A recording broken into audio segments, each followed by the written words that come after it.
ब्रह्मण्याधाय कर्माणि संगं त्यक्त्वा करोति यः लिप्यते न स पापेन पद्मपत्रमिवाम्भसा।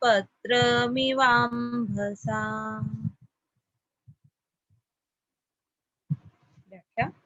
शरीर, इंद्रियां, मन, बुद्धि, प्राण आदि सब भगवान के ही हैं, अपने है ही नहीं। अतः इनके द्वारा होने वाली क्रियाओं को भक्ति योगी अपनी कैसे मान सकता है। इसलिए उसका ये भाव रहता है कि मात्र क्रियाएं भगवान के द्वारा ही हो रही है।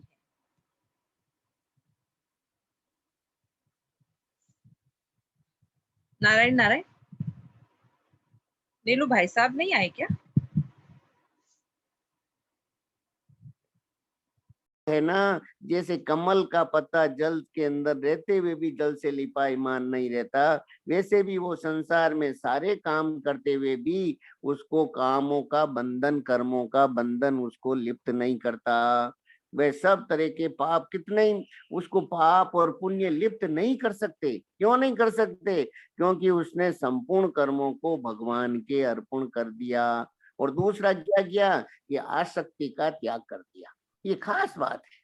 आसक्ति जी का त्याग करके संपूर्ण कर्मों को भगवान के अर्पण कर दिया। आसक्ति यानी राग, आकर्षण, अपने को कुछ मिल जाए, मेरे को इससे कुछ मिल जाए, वो सब का त्याग करके उसने ऐसा जो भक्ति योगी है, ऐसा जो भगवान का भक्त है, वो भगवान कहते हैं कि वह जल से कमल के पदम पत्र, मतलब कमल के पत्ते की तरह पाप से लिप्त नहीं होता।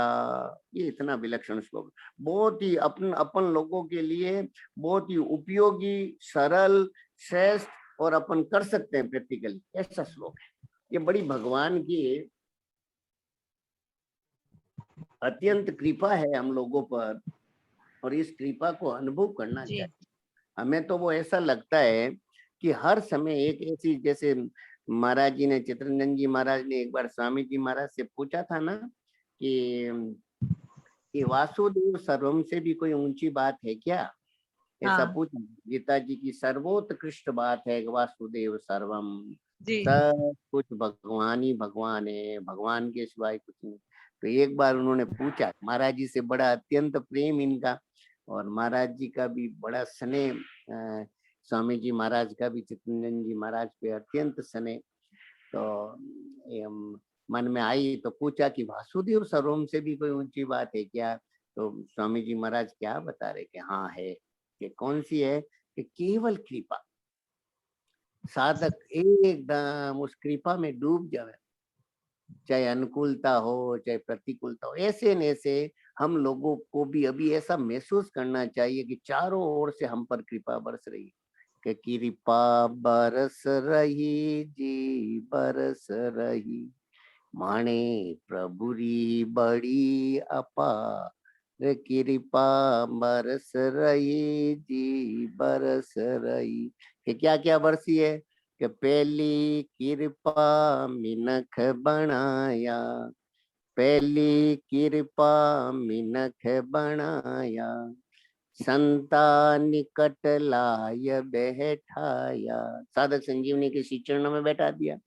तो संता निकट लाय बैठाया, हरि का मार्ग सुगम बताया। इतना इतना एकदम सहज से सहज महाराज श्री मार्ग बताते हैं। हर श्लोक में नई नई बात, नई नई ऐसी व्याख्या, नई नई चीजें। हरि का मार्ग सुगम बताया, अरे खोल दिया भंडार, कृपा बरस रही जी बरस रही, भाई खोल दिया भंडार, कृपा बरस रही जी बरस रही, माने प्रभुरी बड़ी अपार, कृपा बरस रही जी बरस, समझे तो बेड़ा पार, कृपा बरस रही जी बर। केवल समझ ले, केवल सम्मुख हो जावे कृपा के, क्या हा मुझ पर अत्यंत। रामायण का पाठ हो रहा है, भगवान नाम जप हो रहा है, सत्संग हो रही है, महाराज जी की वाणी सुनने को मिल रही है। क्या दिन भर ये कोई साधक का कभी थोड़े दिन पहले फोन आया, ये कोई एक बहन उनके यहाँ पे आई घर पे, तो उन्होंने बातचीत में पूछा भाई दिन भर आजकल आपका कैसा चल रहा है। तो उन्होंने कहा आजकल तो दिन में इतना आनंद आता है कि सुबह महाराज जी की क्लिप आ जाती है, वो सुन लेते हैं, फिर उनके भाव लिखने की इच्छा हो जाती है, फिर दोपहर को साधक संजीवनी हो जाती है। दिन भर हमारे तो उसी भावों में, उन्हीं मस्ती में, उसी आनंद में डूबे रहते हैं। तो उनका फोन है कि हमारे को भी जोड़िए, आप हमारे को भी इस ग्रुप के अंदर जोड़ दीजिए। तो क्या एक एक बहन, एक एक भाई, एक एक साधक साधिका जहां पर जावे, जिस जगह जावे, ये महाराज जी ने कहा ना, ब्रह्मण्या धाय कर्माणी, मतलब आप सब कुछ भगवान के लिए कर रहे हो। तो आप जहां जाते हो, जिस जगह जाते हो, उसकी चिंता मत करो काम का क्या स्वरूप है। एक भगवान को साथ लेकर के एकदम यत् करोसि यदस्नासि यज्जियोसि तदासि यत् तपस्यसि कौन्तेय तत्कुरुष्व मदर्पणम। मेरे अर्पण कर दे, तू जो कुछ भी करता है, जो कुछ खाता है पीता है, जो कुछ भी काम करता है, यत् करोसि यदस्नासि, जो कुछ भी करता है तू मेरे अर्पण कर दे। ऐसी भगवान कितनी विलक्षण बात कह रहे हैं। वही बात यहाँ पे भगवान जो 9वें अध्याय का है ना, ये कौन सा श्लोक है, ये 9वें अध्याय का 27वां श्लोक है, यत् करोसि यदस्नासि। इसके अंदर जैसे भगवान कहते हैं, वही बात यहाँ पे भगवान कह रहे हैं कि तू संपूर्ण कर्मों को मेरे अर्पण कर दे और आसक्ति का त्याग करके कर्म करेगा तो जैसे कमल का पत्ता जल में रहते हुए भी जल उसको स्पर्श नहीं कर सकता, ऐसे ही आप संसार में रहते हुए, संसार के सारे काम करते हुए भी पाप पुण्य आपको स्पर्श नहीं कर सकते। कितनी विलक्षण बात, कितनी ऊंची बात, कितनी श्रेष्ठ बात है। बताओ आप क्या जची है आपके चंदा जी, बताओ। सही बात नारायण है, नारायण। बिल्कुल। महाराज जी ने इसमें कहा है कि ये भक्ति योग की बात है, और पहले जो सांख्य योग और कर्म योग की बात चली थी। हाँ महाराज जी तो देखो कहना क्या चाह रहे हैं मतलब महाराज बात जी। तो सब एक एक जगह ही पहुंचाएगी, सब बातें तो हाँ जिसका जो इंटरेस्ट है वो उसको पकड़ के उस पे चले। महाराज जी की एक एक, ये गीता जी ऐसी है, श्रीमद् भगवत गीता, और उसमें फिर ये साधक संजीवनी का अमृत। क्या वो चित्तनंद जी महाराज ने एक बार कहा ना, युगल सरकार है, युगल सरकार है ना, जी युगल सरकार। हम एक बार क्या हुआ, एक ऐसी बात आ गई ठाकुर जी की, तो बताते हैं। हमारे एक बड़े अच्छे दोस्त थे, अनूप जी थे, वो बड़े ठाकुर जी के घर में, उनके प्रति, ठाकुर जी के प्रति इतना प्रेम, इतना प्रेम कि बड़ा विलक्षण प्रेम, क्या कहें उनके लिए। तो और जी वो इतना सुंदर पद गाते, ठाकुर जी को रिझाते। तो वो ठाकुर जी उनके यहाँ विराजते थे केवल। तो ठाकुर जी विराजते थे, तो एक बार कोई संत महापुरुष वैसे आते ही रहते उनके घर पे, संतों का राजन दास जी महाराज का है, किशोरी दास जी महाराज, बहुत अच्छे अच्छे संत उनके घर पे पधारते रहते, और नाम संकीर्तन बड़ा उत्सव होता ही रहता वही। तो उस समय ऐसी जो बात है, मैं ये इसलिए कहना चाह रहा हूँ कि वो ठाकुर जी की सेवा करते। तो कोई संतों ने कहा कि अनूप जी, किशोरी जी साथ में नहीं है ना, इसलिए थोड़ा सा क्या है कि ये ठाकुर जी तो क्या अपनी तरह रखते हैं, ये तो एकदम जैसे ये इनके पास कुछ नहीं है, ऐसे ही ये चाहते हैं मेरे भक्त भी, भक्तों के पास भी एकदम निश्चिंत एकदम। तो अगर आपको कोई और कुछ चाहिए तो किशोरी जी भी साथ में रखो, सरसता एकदम वो। तो कहने का भाव ये है कि ये जो साधक संजीवनी है, ये युगल सरकार है, युगल सरकार, जी प्रिया और प्रिय, मतलब साक्षात ठाकुर जी और ठाकुर जी के भक्त दोनों जी का एकदम जो अमृत है। महाराज जी के ठाकुर जी की तो वाणी को महाराज जी ने एकदम उसको इतना अमृतमय बना करके, इतना मीठा बना करके, इतना अपने लिए एक योग्य बना करके अपन उनको जीवन में काम ला सके, ऐसे एक एक श्लोक की कितनी विलक्षण व्याख्या की है।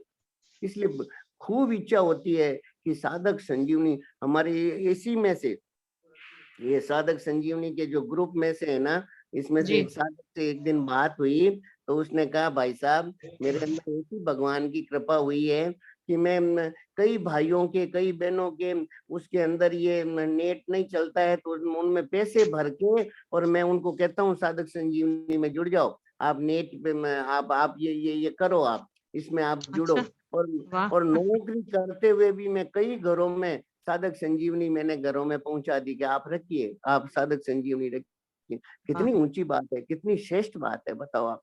ऐसे न बिल्कुल, ऐसे अपन सब लोगों को इस साधक संजीवनी के प्रचार प्रसार में लगना चाहिए। जी। निराश नहीं होना है, हारना नहीं है, हुँ, बिल्कुल हुँ। इसमें हार स्वीकार नहीं करनी है कि क्या करें, कैसे करें, आते ही नहीं है, हम तो बहुत कहते हैं तो भी नहीं आते। अरे आप उसकी चिंता मत करो, आवे नहीं आवे। महाराज जी ने कहा ना, अपनी तरफ से पूरा प्रयास करो, अपनी तरफ से कोई कमी मत रखो। अपना कोई स्वार्थ तो है नहीं, जी, अपने को कोई उनसे कोई मान सम्मान तो चाहिए नहीं, कोई प्रशंसा चाहिए नहीं। अपना तो एक हित की दृष्टि से है कि वो अगर साधक संजीवनी के इस परायण में आकर के बैठ जावे, इसमें 1 घंटा का अपना समय दे देवे, तो उनके 23 घंटों का सदुपयोग हो जाएगा। कितनी विलक्षण बात हो जाएगी, कितना विलक्षण श्लोक है ये, और कैसी भगवान की अभी हम सब पर कृपा बरस रही है। इस कृपा का हमेशा हमें अपने को अनुभव करना चाहिए। अभी जी। श्लोक में चंदा जी बताओ, आपको क्या बढ़िया बात लगी, बताओ, बताइए। नारायण नारायण, आवाज आ हाँ, रही भाई है? साहब। हाँ, आ रही आवाज़। तो ये पहला सुनो, आपने पैराग्राफ पढ़ा, इसको जी। वापस पढ़ो थोड़ा सा। भाई ब्रह्मण्या कर्माणि, इसको पढ़िए। भाई साहब, मेरे पास आज साधक संजीवनी नहीं है, मैं बाहर हूँ। तो आप, मैं ही पढ़ता हूँ, आप तो, जी। या और किसी के पास, नीलू के पास है क्या? नीलू आई है क्या? हाँ, है ना, नीलू है। तो नीलू शायद को भाई साहब भी जुड़े हुए हैं। अच्छा, मदन बाबू जुड़े हुए हैं। हाँ। हाँ, प्रणाम करो। हाँ, तो मदन बाबू आप बताओ, कोई बढ़िया बात आपको लगी हो। मैं नारायण, ये तो हमें तो बहुत आज अच्छा लगता है। एक कोई बात तो इससे हटके है थोड़ी। हाँ बताओ बताओ आप। एक वो सत्संग की बहन है अपने, उनका कोई बातचीत हुई तो हाँ मेरे मन में पता नहीं क्यों मन में एक बात आई हाँ कि उनसे मैं बात करूं। हाँ। उनको फोन किया तो वो बोली कि मैं 2 दिन से आपको याद कर रही हूँ, अच्छा। लेकिन मैं फोन नहीं कर पाई। मैंने कहा हाँ कोई बात नहीं, आप नहीं कर पाई तो। हालांकि मैं ऐसा मानता हूँ कि मोबाइल के जो तरंगे हैं उससे हाँ। हार्ट की इमोशंस तेज है थोड़ी, बिल्कुल, एकदम वो सही जल्दी बात। पहुंचती है। हाँ तो मैंने कहा बताओ आप याद क्यों कर रहे थे? हाँ। तो उन्होंने बताई बात। तो एक हम्म। स्वप्न देखा। अच्छा। स्वप्न अपने जो गीता बाल संस्कार के बच्चों का है ना, हाँ हाँ हाँ। तो ये स्वप्न देखा तो उस स्वप्न में उस गीता बाल संस्कार के बच्चों के उस क्लास में के सेठ जी और महाराज जी घूम रहे हैं। हाँ हाँ हाँ हाँ। वाह। हम्म। तो पूरा तो वो नहीं बता पाई, हाँ हाँ हाँ उतने ही बताया। हाँ।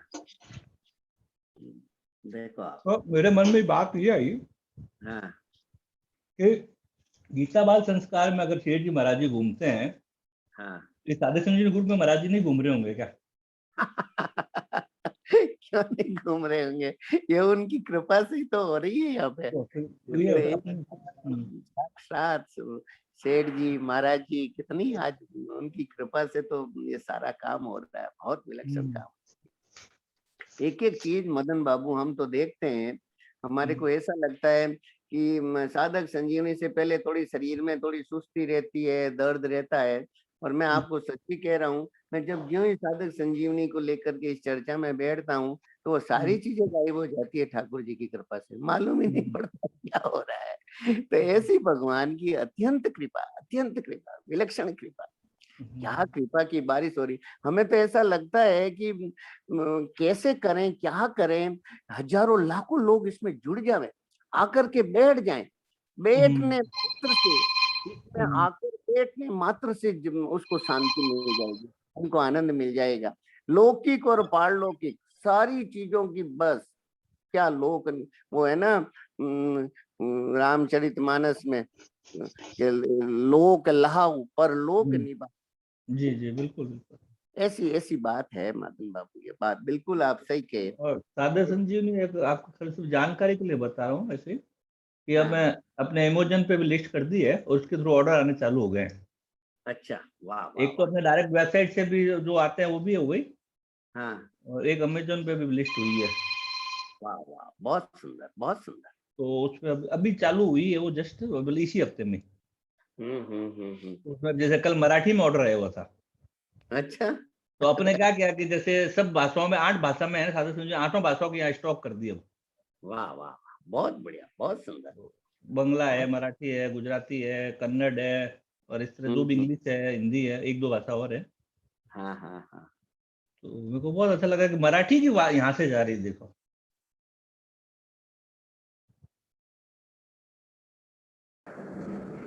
ये तो हम चाहते हैं, नारायण नारायण, राम हाँ, राम, आ रही हाँ, है हाँ, हाँ, आ रही है। कि ये महाराज जी का जो आपने एक बार बताया था ना, सपना, हम्म। सपना क्या, महाराज जी की एक बात जो है कि भाई 300-400 वर्षों के बाद में घर घर में आज जैसे रामचरितमानस का पाठ हो रहा है, ऐसे हमें तो ऐसा लगता है कि 300-400 वर्ष किसने देखे, लग हम्म। जावे दिन, अगर 50-100-200 साधक भी अगर लग गए रात दिन, कि हमारे महाराज से की बात है, सेठ जी की बात है, और हमें लगना है, तो मुझे तो लगता है कि हमारे रहते रहते ही हमें ये बात हमारे प्रत्यक्ष हमको ध्यान में आ जाएगी। हाँ हाँ हाँ, गली गली में, घर घर में गीता। हम तो, मैं तो आपको क्या कहूँ मदन बाबू, ये घर में शशांक की माँ भी कहीं जाते हैं तो इनको मैं कहता हूँ आप कहीं जाओ तो 1-2 साधक संजीवनी लेके, आप कहीं से बाहर जाओ तो 1-2 साधक संजीवनी लेके जाओ, वहां जाओ, उनसे मिलो, आप उनसे बात करो, साधक संजीवनी रखो, उनके घर में विराजमान करो आप। एक ऐसे उत्साह आ जाए सभी साधक साधिकाओं में कि बस हमें तो ये केवल ये करने मात्र से हमने देखा है कि इनके भाव अंदर हृदय में अपने आप स्फुरित होने लग जाएंगे, अपने जी, आप अंतःकरण में नई नई बातें, नए नए विचार, और जीवन अपने आप उस ढंग से बनने लग जाएगा। कुछ भी प्रयास करने की जरूरत नहीं, कुछ भी पुरुषार्थ करने की जरूरत नहीं, केवल महाराज जी की इस बात पे कि हमें तो बस इसको घर घर में पहुंचाना है, गली गली में पहुंचाना है, इसका प्रचार करना है, इसके भाव में लोगों को लगाना है, इस भाव मात्र से अपने अंदर अपने आप वो विलक्षणता आ जाएगी। जी, ऐसी बात जी। है मदन बाबू, हमें तो ये। नहीं, नहीं, बात ऐसी ही है। और गीता जी की जो महाराज जी ने बोला ना एक बात, कि जो ज्ञान गीता में नहीं है वो ज्ञान भी आ जाएगा। हाँ, ये बात है। तो मेरे को तो बड़ी गीता मैया की सब पे कृपा है, मैं ऐसा नहीं बोलता हूँ। पर बहुत मैं, और और यहाँ, वो अपने जो गौमूत्र का जो वहाँ वो गौमूत्र वो आधार जो दवाइयाँ बन रही है ना, हाँ तो उसमें वो दवाइयाँ, कई दवाइयाँ बन रही है, कैंसर पे विशेष चल ही रहा है खैर उसमें। हाँ तो मेरे कोई कोई कोई चीज, ऐसी चीज ध्यान आती है, फार्मूले इस तरह के ध्यान में आ जाते हैं, ऐसा नहीं ऐसा कर ले तो और ज्यादा फायदा हो सकता है, ऐसा नहीं ऐसा कर ले तो मन में एक हाँ। बात है कि वैद्य ये है कि मैं हूँ। तो फिर बहुत ज्यादा गीता मैया की कृपा है। गीता मैया की कृपा है, ये गीता मैया की कृपा है। वो तो एक बार वो चित्तरंजन जी महाराज ने बताया था ना, एक वो संतों का नाम लिया था कि महाराज जी के जो सर के ऊपर कुछ घाव हो गया था, तो कहा महाराज जी से ही पूछो इसका इलाज। तो हाँ, हाँ, महाराज, अब महाराज जी क्या इलाज, महाराज जी तो सब कुछ ध्यान है। फिर वो बताया, फिर पूछा महाराज जी से ही पूछो इसका इलाज। तो भगवत गीता से, और महाराज जी के पास तो कितना खजाना था, कितना जी, विलक्षण, जी, बिल्कुल, बिल्कुल, बिल्कुल। बहुत आप विलक्षण करो, था। आप बरामद है, सब करो, मैं तो बीच में ऐसे ही आ गया, आप करो। नहीं नहीं, भगवान आप पधारते हो तो बहुत अच्छा लगता है, थोड़ा सा हमारे हम सब का जोश बन जाता है एक तरह का। ना, ना, कृपा है।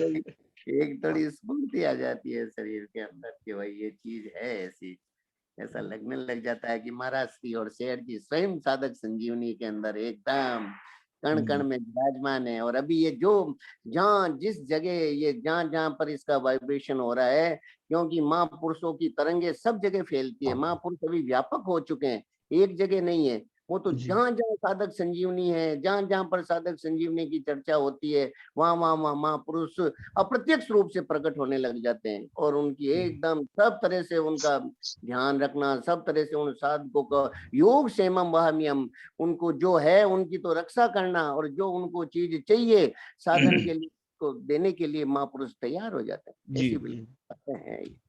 जी। बहुत सुंदर, अब बहुत। श्लोक चलाओ, श्लोक चलाओ। हाँ, हाँ, तो हाँ, हाँ भाई बोल। साहब, मैं पढ़ देती हूँ, स्क्रीन पे आ गया है। शरीर, इंद्रिया, मन, बुद्धि, प्राण आदि सब भगवान के ही हैं, अपने है ही नहीं। अतः इनके द्वारा होने वाली क्रियाओं को भक्ति योगी अपनी कैसे मान सकता है? हाँ इसलिए उसका ये भाव रहता है कि मात्र क्रियाएं भगवान के द्वारा ही हो रही है और हाँ भगवान के लिए ही हो रही है। मैं हाँ। तो निमित्त मात्र हूँ। वाह। भगवान ही म, अपनी ब्रैकेट में मेरी इंद्रियों के द्वारा आप ही संपूर्ण क्रियाएं करते हैं। इस हम्म। बात को ठीक ठीक धारण करके संपूर्ण क्रियाओं के कर्तापन को भगवान में ही मानना, यही उपयुक्त पदों का अर्थ है। देखा कितनी विलक्षण बात कही है। देखो आप, ये हमारे को ये पैराग्राफ, 2 पैराग्राफ अगर कोई ध्यान से चिंतन करे, इन पे मनन करे कि जी शरीर, इंद्रिया, मन, बुद्धि, प्राण आदि सब भगवान के ही है, तो तुरंत उनको भाई जी की वो शरणागति का जो पद है ना, वो याद आ जी जाएगा। हाँ सौंप दिए मन प्राण तुम्ही को, सौंप दिए ममता अभिमान, जब जैसे जी चाहे बर दो, अपनी वस्तु सर्वथा जान। देखा आपने भाई जी का कितना जी सुंदर। सौंप दिए मन प्राण तुम्ही को, सौंप दिए ममता अभिमान, जब जैसे जी चाहे बरतो, अपनी वस्तु सर्वदा जान। आहा। और लास्ट में भाई जी क्या कह रहे हैं इसी पद में, एक तुम्हारे चरण कमल में हुआ विसर्जित सब संसार, रहे एक स्वामी बस तुम ही, करो सदा स्वच्छंद विहार। एक स्वामी रहे, ये सौंपते ही जो भगवान के साथ हमारा जो नित्य संबंध है, भगवान के साथ जो अभिन्नता है, वो एकदम उसका अनुभव हो जाएगा, प्रकट हो जाएगा। जैसे वो बात आई ना कल, ईश्वर अंश जीव अविनाशी, जीव अविनाशी, चेतन अमल सहज सुख राशि, चेतन अमल सहज सुख राशि। जो अपन जैसे है ना, चेतन अमल सहज सुख राशि एकदम प्रकट हो जाएगा। कब? कि जब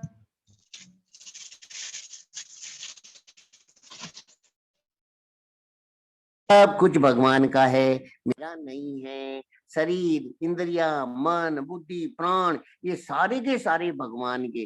ये जैसे जितने महापुरुष हुए, भाई जी हुए, महाराज जी हुए, सेठ जी हुए, तुकाराम जी महाराज, एकनाथ जी महाराज, जितने विलक्षण विलक्षण संत हुए, उन्होंने कभी भी इन चीजों को अपनी नहीं माना।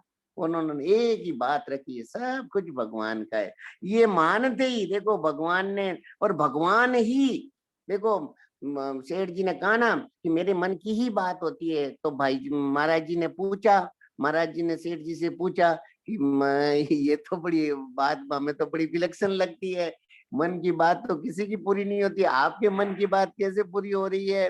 तो सेठ जी ने कितना विलक्षण जवाब दिया। सेठ जी ने कहा कि मैंने मेरे मन को भगवान के मन में ही मिला दिया। तो ऐसे न ऐसे जो इन सब कहा ना, भगवान ही मेरी इंद्रियों के द्वारा ही आप ही संपूर्ण क्रियाएं करते हैं, इस बात को ठीक ठीक धारण करके संपूर्ण क्रियाओं के कर्तापन को भगवान में ही मानना, यही उपर्युक्त पदों भाई का। साहब, इसमें ऐसे लगता है कि अब जैसे अगर ऐसे डायरेक्टली नहीं मान पाए तो एक एक इंद्रियों को लेकर भी विचार कर सकते हैं ना कि ये आए कहाँ से, हमने तो बनाया नहीं है सब चीजें, बिल्कुल तो ये बिल्कुल किसी के द्वारा मिली भी है ना। मिली हुई है। बिल्कुल। हाँ, और हम अपने अपने मन से तो मतलब अपनी शक्ति से तो कुछ भी नहीं कर सकते। एक हाँ, अगर छोटी सी चीज भी उठानी हो तो हम अपनी शक्ति से नहीं कर सकते। नहीं कर सकते। बिल्कुल। जी, तो ये फिर तो साधक, साधक अगर थोड़ा सा भी विचार करे ना, तो बहुत तुरंत, ये आज का श्लोक तो इतना विलक्षण श्लोक है, और ये बहुत जल्दी हम लोग इसको धारण कर सकते हैं, बहुत जल्दी। इसमें क्या करना है? क्या कुछ भी नहीं करना है, कुछ भी नहीं करना है। केवल मन में ये भाव रखना है कि भाई ये चीजें मेरी है ही नहीं। जब हाँ। शरीर कि मेरी क्यों नहीं है, कि मेरा इन पे अधिकार चलता ही नहीं। कि शरीर को आप अपने हिसाब से रख सकते हैं क्या? आप बताओ कि जिसके ऊपर अधिकार चले उसको अपने हिसाब से भाई ये मेरी चीज है तो मेरे अनुसार रहे, तो कैसे रहेगा? शरीर को आप, कितने आश्चर्य की बात है कि कभी भी हम शरीर को भाई इसको बीमार मत होने दो, है पॉसिबल कि हम इसको बीमार नहीं होने दें? कौन हाँ, चाहता है? महाराज जी की सत्संग में अक्सर ये सब बातें आती रहती है ना, कि आती है? न तो हम इसको गोरा से काला बना सकते हैं, न जवान से बूढ़ा और बूढ़ा से जवान, कुछ हाँ, भी तो नहीं कर सकते। कुछ भी नहीं कर सकते। जी। हाँ, तो फिर इसको आप इतनी सारी प्लानिंग करके रखते हैं और होता कुछ और ही है, तो ये बस हमारे हाथ में तो कुछ है ही नहीं। में है ही नहीं। तो जब ये इतनी बात है कि इस पे हमारा अधिकार ही नहीं, ये बात भी अगर साधक साधिका ध्यान कर लें कि जब मेरा इस पे अधिकार ही नहीं चलता, तो फिर मैं इसको अपना क्यों मानूं? तो जिसका है उसको सौंप दो, हाँ। जिसका है उसको सौंपते ही। ये देखो, एक बार बात आई थी कि चंदा जी, बहुत विलक्षण बात आई। किसी ने कहा कि महाराज जी बड़ी विलक्षण बात फरमाते हैं सत्संग के अंदर, ध्यान देवें अगर हम सब लोग। तो कहा कि मेरा मन है जो ठिकाने नहीं रहता, मन के अंदर कई तरह की बात ऐसे आ जाती है, ये हो जाती है। तो महाराज जी ने कहा कि मन को अपना मत मानो। जब तक अपना मानोगे तब तक इसको लाख कोशिश कर लो, ये शुद्ध नहीं होगा, बिल्कुल शुद्ध नहीं होगा। मन को अगर निर्मल बनाना चाहते हो, पवित्र बनाना चाहते हो, तो इसको अपना मानना छोड़ दे, ये शुद्ध हो जाएगा। इतनी ऊंची बात बताओ। और नहीं तो आजकल लोग मन को एकाग्र करने के लिए कितना प्रयास करते हैं, कितना ध्यान लगाओ, कितना करो। और महाराज जी ने तो एक छोटी सी स्टाइल बता दी, अटकल बता दी कि आप इसको अपना मत मानो, ये शुद्ध हो जाएगा, निर्मल हो जाएगा, पवित्र हो जाएगा। जी। देखो कितनी एक ये नए नए आविष्कार है आध्यात्मिक जगत में। महाराज जी ने यहाँ तक कहा, किसी ने कहा कि हमारे बेटे कहना नहीं मानते, वो करते नहीं, ये नहीं करते। तो महाराज जी ने बिल्कुल बात बताई कि उनके ऊपर आप तुलसी का पत्थर रख दो और आज से ये कह दो ये भगवान के हैं, मेरे नहीं है। तो महाराज जी बता रहे हैं कि वो आप जैसा उनको देखना चाहते हो, आप कितना ही प्रयास कर लो वैसा नहीं होगा। और भगवान को सौंपते ही, अपना नहीं मानते ही, आप वो उनके अंदर वो भाव आने लग जाएंगे। आजकल लोग कितना अपने बच्चों को वगैरह को सुधारने के लिए कितना प्रयास करते हैं, जी। कितना प्रयास करते हैं बताओ आप। जी, बिल्कुल। केवल उनको भगवान के श्री चरणों में समर्पित कर दें। अपनी तरफ से प्रयास करें। अपनी तरफ से प्रयास करने का मतलब ममता रख करके नहीं करना है, ममता रख के बिल्कुल नहीं। ये मेरे मेरे नहीं, ठाकुर जी के हैं, और ठाकुर जी मुझे ये कह रहे हैं कि इनके लिए मुझे ये, इनके हित की बात ये मुझे कहनी है। पर है भगवान के, मेरे नहीं है। मेरा बेटा नहीं है, मेरी बेटी नहीं है, ये भगवान के ही बेटे हैं, भगवान की बेटी है, भगवान का ही घर है ये। जी। ये बहुत बहुत श्रेष्ठ और ऊंची बात है ये। आपको कोई और इसमें बात दृष्टि गई है तो आप मुझे बताओ। इसका अगला क्वेश्चन। हाँ, मेरे को मिली है, साधक संजीव आ गई है मेरे पास, मैं पढ़ती हूँ। भगवान ही अपनी इंद्रियों के द्वारा आप ही संपूर्ण क्रियाएं करते हैं। इस बात को ठीक ठीक धारण करके संपूर्ण क्रियाओं के कर्तापन को भगवान में ही मानना, यही उपयुक्त पदों का अर्थ है। क्रियाओं के कर्तापन को भगवान में ही मानना, बस। वो जो पिछले वाले श्लोक में तो आया था ना, जी। नेव किंचित करोमीति युक्तो मन्येत तत्त्ववित्। वो तो तत्ववित् हो गया कि जो अब कि भाई मैं तो इनमें कर्तापन नहीं हूँ। और जो भगवान जो मान लिया कर्तापन, वो भक्ति योग हो गया, भगवान का भक्त हो गया। कितनी ऊंची बात, कितनी श्रेष्ठ बात बताओ है, कितनी। मेरे को तो बहुत अच्छा लगता है, कितना विचित्र भाव है बताओ आप। और जी। वास्तव में तो ये है कि हम कर्तापन नहीं है। अब वो कर्तापन नहीं है ये मान लिया तो आप वहां पे तत्वविद हो गए, और अब इसको मान लिया ये सब भगवान ही कर रहे हैं, भगवान का ही शरीर है, भगवान का ही मन है, भगवान का ही बुद्धि है, भगवान की इंद्रिया है, भगवान की योग्यता है, और भगवान ही करवा रहे हैं। तो बस अगर अगर हम करने वाले हैं तो करके दिखाए ना, जब खुद की इच्छा से सब करे ना, फिर करो तो सही। बस तो फिर हाँ, जबरदस्ती हम अपने आप को कर्ता मान के दुख ही पा रहे हैं भाई साहब। केवल दुख के सिवाय। और इसमें भी विशेष बात देखो, ये ध्यान रखना कि कईयों अभी की ये समस्या हो सकती है कि भाई हम जब भगवान को कोई कर्मों को अर्पण करना है तो क्या निश्चित कर्मों को भी भगवान के अर्पण कर दें? कोई गलत काम कर रहे हैं तो वो भी हम भगवान के अर्पण कर दें क्या? देखो ये बात बिल्कुल एकदम ध्यान से, इस बात को ध्यान ध्यान से देखना, ध्यान से एक बार इस पर दृष्टि डालो कि भगवान को अपने को कर्मों को अर्पण करना है, क्रियाओं को अर्पण करना है। अपन किसी व्यक्ति को कोई चीज अर्पण करेंगे तो उसके योग्य, उसकी योग्यता के अनुसार करेंगे, उसके स्वभाव के अनुसार करेंगे ना। एक त्यागी पुरुष है, त्यागी पुरुष को भी कोई, त्यागी संत को भी कोई वस्तु अर्पण करेगा तो उसको कैसी वस्तु अर्पण करेगा? उसके त्याग के स्वरूप को देख के उसको वस्तु अर्पण करेगा। ऐसे न ऐसे हम भगवान को जो चीज अर्पण करेंगे वो निश्चित कैसे कर देंगे? निश्चित कर्म हम भगवान को अर्पण कैसे कर सकते हैं? भगवान भगवान कैसे, भगवान को कैसी चीज अर्पण? तो निषिद्ध कर्म तो वो साधक करेगा ही नहीं, कर ही नहीं सकता। निषिद्ध कर्म उसके द्वारा हो ही नहीं सकते। जब उसके अंदर ये भाव आ जाएगा कि मुझे सारे कर्मों को भगवान के ही अर्पण करना है, तो वो निषिद्ध कर्म क्यों करेगा? वो तो जो जो अपना रूटीन में काम कर रहा है, प्रसाद पा रहा है, कहीं से किसी से बात कर रहा है, कहीं जा रहा है, कोई उद्योग कर रहा है, बच्चों को पढ़ा रहा है, साधक संजीवनी पे चर्चा कर रहे हैं, जो कुछ भी कर रहे हैं ये हमारे ठाकुर। जैसे अभी मदन बाबू ने बताया ना कि साक्षात उस बहन ने सपने में बताया कि महाराज श्री और सेठ जी, तो महाराज श्री और सेठ जी जिस प्रांगण में अपने चारों ओर घूम रहे हैं, वहां बताओ कोई आदमी अपनी तरफ से कोई कुचेष्टा कर सकता है क्या? वहां तो उनको महाराज से ही प्रेरणा करेंगे, सेठ जी प्रेरणा करेंगे, और उनके द्वारा ही वो काम हो रहा है, उनके द्वारा ही वो क्रिया होगी। क्यों? वो निश्चित क्रिया होने का प्रश्न ही नहीं होता। भाई साहब, करने क्रिया की बात तो और भी दूर हो जाती है, विचार भी नहीं आते फिर। विचार भी अगर नहीं, ये बात साधक अगर वाकई में अपने आप को साधक मान लेता है, या किसी भी मार्ग में अपना वो अगर समझता है कि मैं इस मार्ग का हूँ, तो उसके विचार, उसकी इतनी सावधानी हो जाती है कि वो हर काम को सोच समझ कर, मतलब हर काम में सावधानी हो जाती है उसकी। हाँ हाँ, बिल्कुल बिल्कुल, ये विचार में भी सावधानी, बोलने में भी सावधानी, क्रिया में तो आ ही जाती है। इन सब चीजों में भी सावधानी आ जाती है। छोटी छोटी बातों में, जैसे जी। अभी अभी एक चर्चा में बात आई ना कि जो गीता जी को आदर देता है, साधक संजीवनी को आदर देता है, उसके अंदर जो भगवत गीता में बात नहीं आती है, वो भाव उसके अंदर विलक्षण विलक्षण। अब मदन बाबू ने कहा कि वो दवाइयां बनाते हैं वहां पे, जो पंचवटी में दवाइयां बनती है, उनका इतना लोगों में जा रही है, कैंसर जैसे लोग उपचार के लिए वो गौमूत्र से दवाइयां बन रही है, तो उनके अंदर, इनके अंदर कोई भगवान ही हृदय में इनको प्रेरणा करते हैं कि इसमें ये चीज मिक्स करो, ये चीज मिक्स करो। तो ये इन्होंने कोई आयुर्वेद थोड़ी किया है, पर वो भगवत गीता की कृपा है, महापुरुषों की कृपा है कि उसके अंदर, और उससे बहुत लोगों को फायदा मिल रहा है, बहुत लोगों को लाभ मिल रहा है।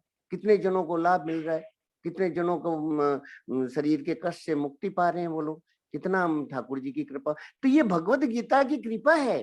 गीता पढ़ने वाला, साधक संजीवनी को आदर देने वाला, उसके हृदय में ऐसी ऐसी बातें आने लग जाएगी कि घर में कैसा ही वातावरण बन रहा हो, उसके अंदर हृदय में भगवान की स्फूर्णा कर देंगे कि उस वातावरण में वो जाकर के खड़ा हो जाएगा तो वहां शांति हो जाएगी।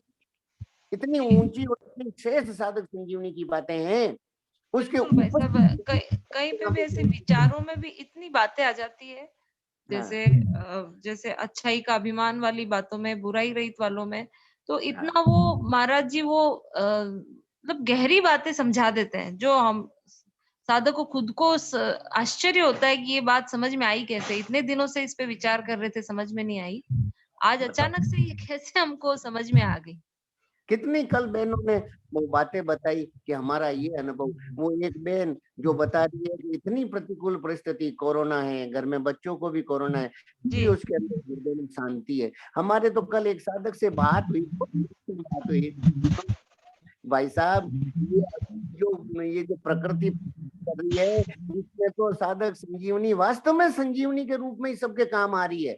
सबको डिप्रेशन से हटा रही है, तनाव से हटा रही है, चिंता से हटा रही है, सबको शांति और आनंद प्रदान करने वाली है साधक संजीवनी। अभी तो कोई इस समय इस साधक संजीवनी का पारायण करे और इसको पीना शुरू कर देवे और इसमें अपने ध्यान और चिंतन को लगाना शुरू कर दे, तो उसके सारे तनाव, डिप्रेशन सब खत्म।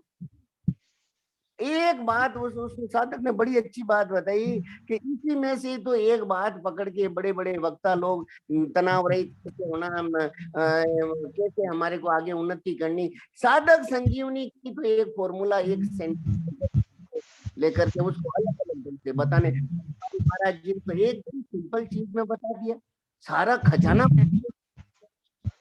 बताओ, इतनी विलक्षण बात है। बहुत तीसरा पैराग्राफ पढ़ती हूँ। हाँ, शरीर आदि वस्तुएं अपनी है ही नहीं, प्रत्युत मिली हुई है और बिछुड़ रही है। ये केवल भगवान के नाते भगवत प्रीत्यर्थ दूसरों की सेवा करने के लिए मिली है। इन वस्तुओं पर हमारा स्वतंत्र अधिकार नहीं है, अर्थात इनको अपनी अपने अपने इच्छा अनुसार न तो रख सकते हैं, न बदल सकते हैं, और न मरने पर साथ ही ले जा सकते हैं। इसलिए इन शरीर आदि को तथा इनसे होने वाली क्रियाओं को अपनी मानना ईमानदारी नहीं है। अतः मनुष्य को ईमानदारी के साथ जिसकी ये वस्तु है उसी की अर्थात भगवान की मान लेनी चाहिए। वाह, देखो, केवल ईमानदारी को कृष्ण जी महाराज कई बार कहते हैं ना, बेईमानी को अपनाना बंधन और ईमान, हाँ ईमान क्या है कि इन पे हमारा अधिकार चलता ही नहीं, जी बच्चों पर हमारा स्वतंत्र अधिकार नहीं है, अर्थात इनको अपने इच्छा अनुसार ने तो रख सकते हैं, ने बदल सकते हैं, ले जा सकते ये जानते हुए भी हम दुख पाते हैं भाई साहब, क्योंकि पता नहीं, जानते हैं कि होना जो ही होगा, हमारे हाथ में कुछ नहीं है, फिर भी हम दुख पाते रहते हैं। हैं। दुख फिर भी पाने को कल्पना कर करके ऐसे कर लेंगे वैसे कर लेंगे, जब होता नहीं है तो फिर परेशानी को होती आदर है। देगा चंदा जी, हमने देखा है सत्संग को अगर आदर देगा और सत्संग के प्रति अगर प्रेम रखता है ना, तो ठाकुर जी की कृपा से वो बातें उसके जीवन में एकदम प्रत्यक्ष होने लग जाती है, उसको ऐसे प्रत्यक्ष। हाँ, भले ही संस्कार व स्वभाव बस थोड़ा सा हलचल हो जावे, थोड़ा सा भले ही कुछ आ जावे, पर वो आते हुए भी उसको चेतना रहेगी, करे ये नहीं है, ये शरीर मेरा नहीं है। आज जैसे जैसे भाई साहब अभी सुबह कोरोना चल रहा है ना, तो हर एक के मोस्ट ऑफ को खूब सारी शादियां हैं, तो वो हाँ इतनी सारी प्लानिंग करके रखते हैं पहले, और फिर अभी अचानक से सारी गाइडलाइंस चेंज हो गई, हाँ और तो वो एकदम से वो दुख होता है अंदर से कि हमने ये सोचा था, ये प्लानिंग की थी और ये हो गया। तो वो मानते हैं, वो भी बात मानते हैं कि होना जो ही होगा और जो होगा अच्छा होगा, ये सब कुछ होते हुए भी दुख नहीं मिट रहा है अंदर से। तो देखो, हमें तो चंदा जी ऐसा लगता है कि क्या कहें उसके बारे में, केवल केवल मान्यता, एक बार जानकी महल में सत्संग हो रही थी ना, तो केवल ये शब्द ये आया कि ये मान्यता, केवल मान्यता का खेल। मेरे मेरे मेरे मन में कई बार ऐसी बात आई, तो मैंने मदन बाबू से, मदन बाबू ने कहा ये केवल मानने का ही खेल है, ये मान्यता, साधक की मान्यता क्या है, वो केवल केवल मान क्या रहा है, क्या समझ रहा है वो अरे ये तो मैं ये दुख, तो वो दुख ही दुख होता रहेगा, अरे शादी में हम तो ऐसा इतने लोगों को बुलाते, इतना करते, ये फंक्शन करते, ये हमने जगह बुक करवा दी, ये करवा दिया, अरे तो क्या क्या हो जाता, लौकिक जगत में थोड़ी सी प्रशंसा हो जाती, थोड़ा सा ये हो जाता कि भाई बहुत अच्छी शादी हो गई, बहुत बढ़िया हो गई, और क्या मिलता, कुछ वर्षों बाद में वो याद ही नहीं रहती। अभी जो ठाकुर जी का विधान है, हो सकता है वो परम मंगलमय विधान है, अपन तो उसको समझते नहीं, तो जो परिस्थिति भगवान भेज रहे हैं वो एकदम मंगलमय है, वो है ना महाराज जी की, इसमें भी कृपा समझनी चाहिए। सुख दुख घाटो नफो बीमारी, है साधन सामग्री सारी, है यही तो है, क्या यही तो है ना, है साधन जी सामग्री सारी, हरि मिलबे की हुई हो रही तैयारी, अरे नौबंदी बिगाड़।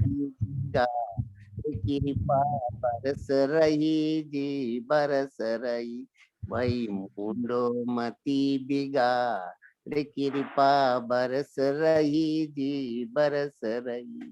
केवल दृष्टि बदल दे, अपने हृदय की मान्यता बदल दे की बात, और अपनी तरफ से प्रयास करना है, उद्योग करना है, फिर भगवान के ऊपर ठाकुर जी जैसा जैसा विधान बनावे, जैसी परिस्थिति बनावे, उसके अंदर एकदम अपने आप को मिला दो, अपने आप। केवल देखो, हमें तो चंदा जी अभी साधक संजीवनी पे बैठने से, इसको अभी वापस देखने से ऐसा लगा कि भगवान की प्राप्ति बहुत स्वाभाविक लगने लगी। भले ही देखो ठाकुर इस बात को थोड़ा कहना चाहिए कि ये बात मुंह से कहनी शोभा नहीं देती है, पर फिर भी मुझे ऐसा लगता है कि भगवान की प्राप्ति अत्यंत स्वाभाविक, केवल साधक अपनी टांग नहीं अड़ावे, केवल उसमें बाधक उत्पन्न नहीं करे, और जो है एज इट इज है उसको स्वीकार कर ले, ये मेरा नहीं है, मेरे को मिली हुई चीज है। महाराज जी ने तो यहाँ तक कह दिया, केवल कोई साधक एक इस बात को स्वीकार कर लेवे कि जो मिलती है और जो बिछुड़ जाती है वो मेरी नहीं है, बस इस बात को स्वीकार कर ले, मुक्त है अभी तुरंत। आज सुबह आपने सुना होगा 5 बजे की जो मनमोहन जी महाराज के साथ में जो प्रार्थना के साथ में जो क्लिप आती है, उसमें महाराज जी ने कहा कि मुक्ति कभी भी ये नहीं कि बाद में होगी, कुछ समय बाद होगी, ये नहीं होती है। मुक्ति तुरंत होती है, अभी होती है, और हाथों हाथ होती है। केवल आदमी दृढ़ता से स्वीकार कर लेवे। उसमें कहा है, महाराज जी ने उदाहरण दिया है कि जन्म कोटि लगी रगर हमारी, रगर हमारी, बरहु संबुनत रहु कुंवारी। ये पार्वती माँ का उदाहरण दिया आज। तजहु नारद कर उपदेशु, कर उपदेशु, आप कहे सत बार महेशु, आप कहे सत बार महे। तो दृढ़ता से स्वीकार कर ले एकदम कि ये सारी चीजें, जो कुछ भी मुझे ये मिला है, ये मेरे प्रियतम का है, मेरे भगवान का है। और जो ये लिखा है ना भाई साहब यहाँ पे कि इनसे होने वाली क्रियाओं को अपनी मानना ईमानदारी नहीं है, और जो मतलब अपन बार बार ये जो 2-3 दोष, ये 2 श्लोक पिछले श्लोक में बार बार यही बात थी कि मैं करता नहीं हूँ, मतलब कर्तापन जो आ रहा है हमें, वही बात यहाँ पे लिखी है वापिस।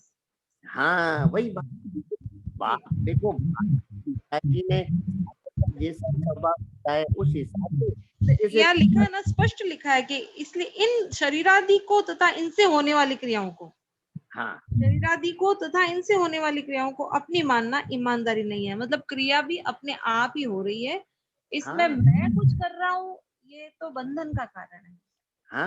जहाँ मैं आता है वही फसावट है, वही फंसा वहाँ वहाँ फंसावट है और दुख है, और एकदम कहना चाहिए आदमी इतना परेशान हो जाएगा जहाँ भी आएगा कि देखो मेरे कारण से हो रहा है, मैंने किया, मैंने शादी की, इतनी सारी व्यवस्थाएं की, मैंने सारा ये प्लानिंग किया, ये किया, ये किया, और अब नहीं हो रहा है, अब क्या होगा, ये नहीं। आप उसके कर्तापन का भाव हटा दो। हमने तो भगवान ने हमारे को कहा ऐसे ऐसे काम करेंगे, हमने शुरू कर दिए, तो आगे ठाकुर जी जैसा जैसा करवाएंगे वैसा वैसा और कर देंगे, हमारे को इसमें क्या लेना। तो वही तो कहते हैं लिप्यते न स पापेन पद्म पत्र, वो है ना जो इन पाप, ये जो पुण्य पाप है ना, उनसे ऊपर उड़ जाएगा, वो इसमें लिप्त नहीं हो पाएगा। जैसे कमल का पत्ता पानी में रहता हुआ भी जल से लिप्त नहीं होता, ऐसे ही संसार के सारे काम करते हुए भी हमारे को वो स्पर्श कर पाएंगे अगर हम इसमें कर्तापन के भाव को हटा दें।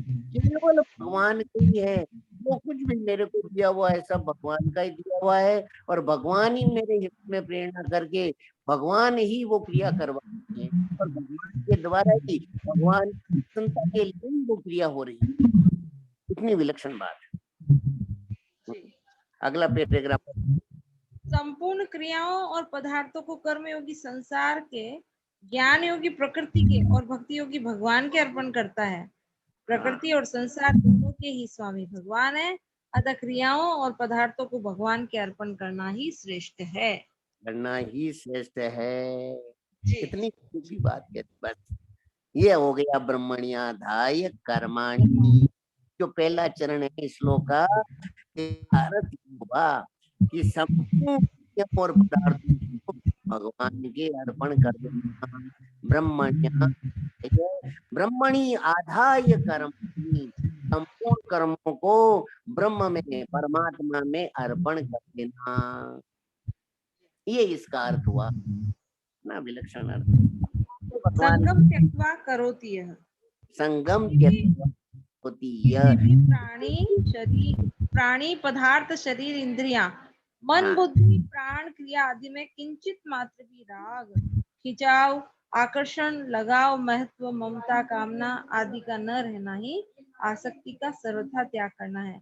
किसी भी प्राणी पदार्थ शरीर इंद्रियां मन बुद्धि प्राण क्रिया आदि में किंचित मात्र भी राग खिंचाव आकर्षण लगाव महत्व ममता कामना आदि का न रहना ही आसक्ति का सर्वथा त्याग करना है।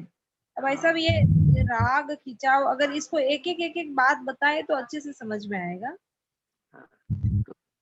ये देखो, संगम संग क्या हो गया? संग यानी आसक्ति। संग कहते हैं आसक्ति।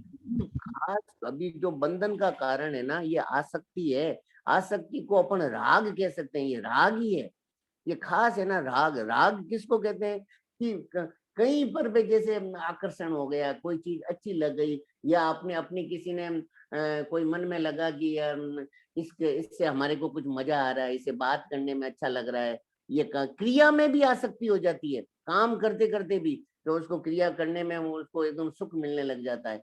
तो वो ये जो आसक्ति है ना, ये जो आकर्षण है, जो खिंचाव है, ये जो खिंचाव है ना किसी वस्तु के अंदर, क्रिया के अंदर या पदार्थ, ये खिंचाव क्यों होता है? ये कर्तापन के कारण ही तो होता है।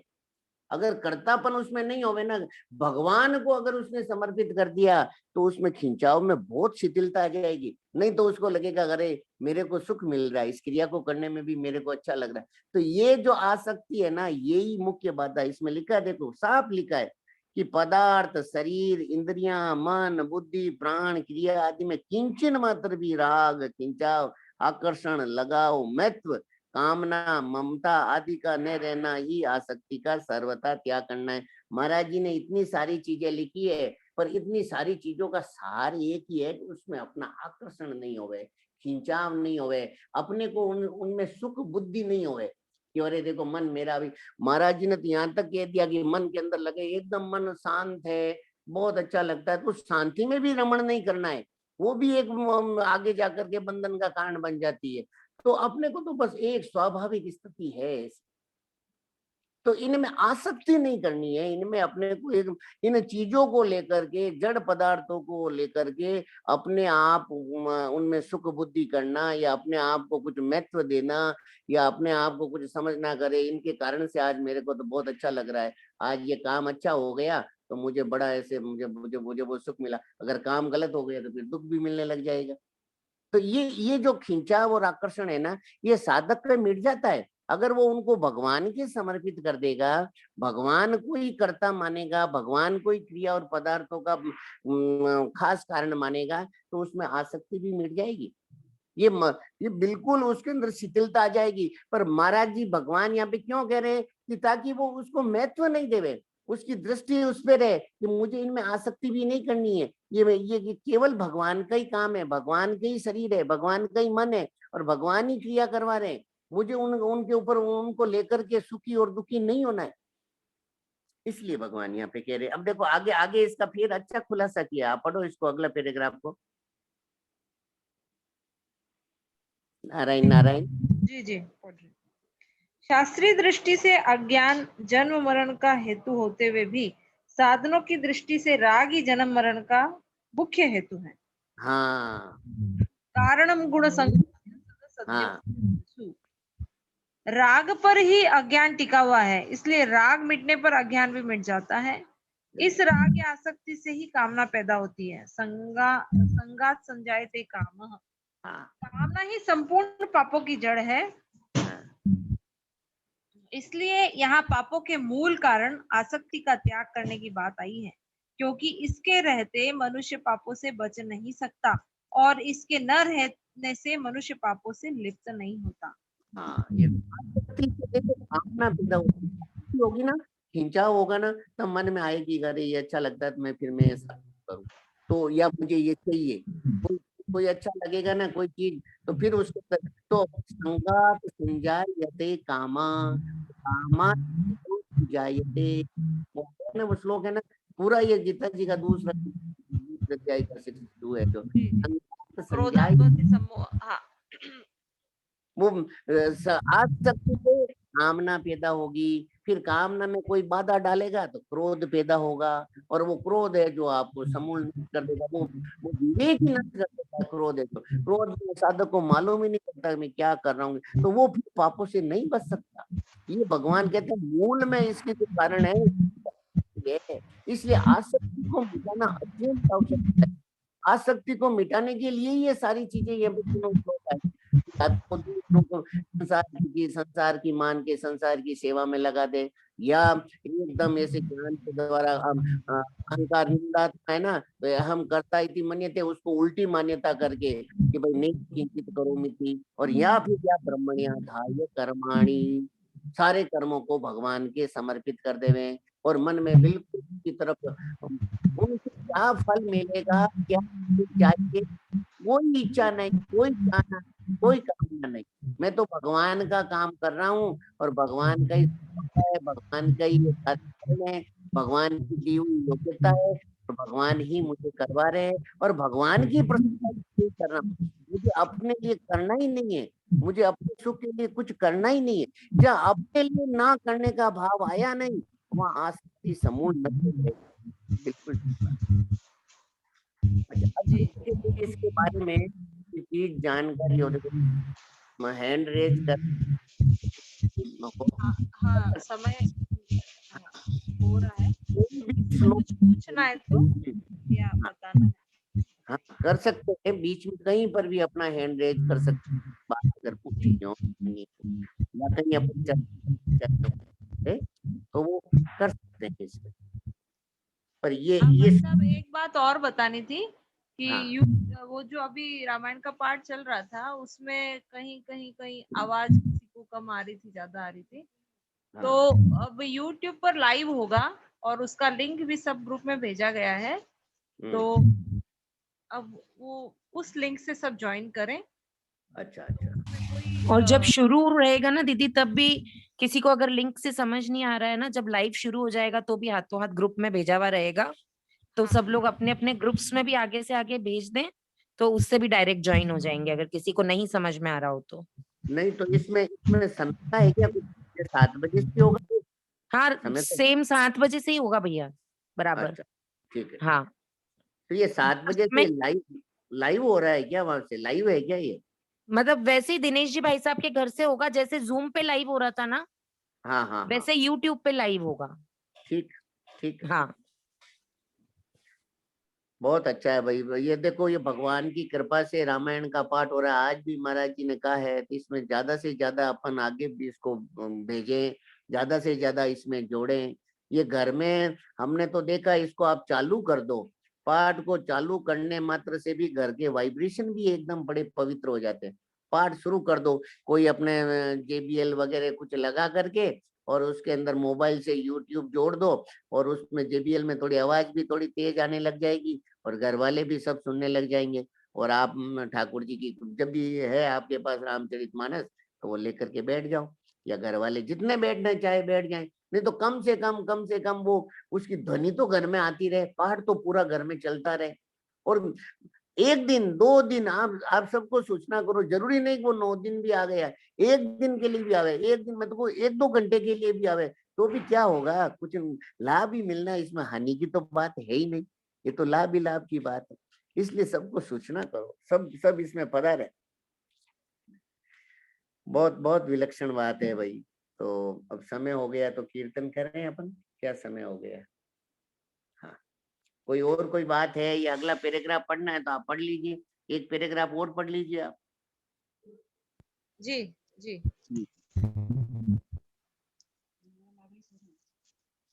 ये एक पैराग्राफ और देख लीजिए इसका। किसी भी क्रिया को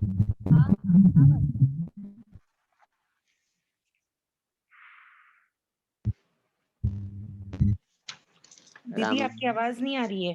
किसी भी क्रिया को करते समय, आ रही आवाज? हाँ अब आ रही। किसी भी क्रिया को करते समय क्रियाजन्य सुख लेने से तथा उसके फल में आसक्त रहने से उस क्रिया का संबंध छूटता नहीं। हाँ किसी भी क्रिया को करते समय क्रियाजन्य सुख लेने से तथा उसके फल में आसक्त रहने से हाँ उस क्रिया का संबंध छूटता नहीं, प्रत्युत छूटने की अपेक्षा और बढ़ता है। किसी भी छोटी या बड़ी क्रिया के फल रूप में कोई वस्तु चाहना ही आसक्ति नहीं है। प्रत्युत क्रिया करते समय भी अपने में महत्व का, अच्छेपन का आरोप करना और दूसरों से अच्छा कहलवाने का भाव रखना भी आसक्ति ही है। इसलिए अपने लिए कुछ भी नहीं करना है। जिस कर्म से अपने लिए किसी प्रकार का किंचित मात्र भी सुख पाने की इच्छा है, वह कर्म अपने लिए हो जाता है।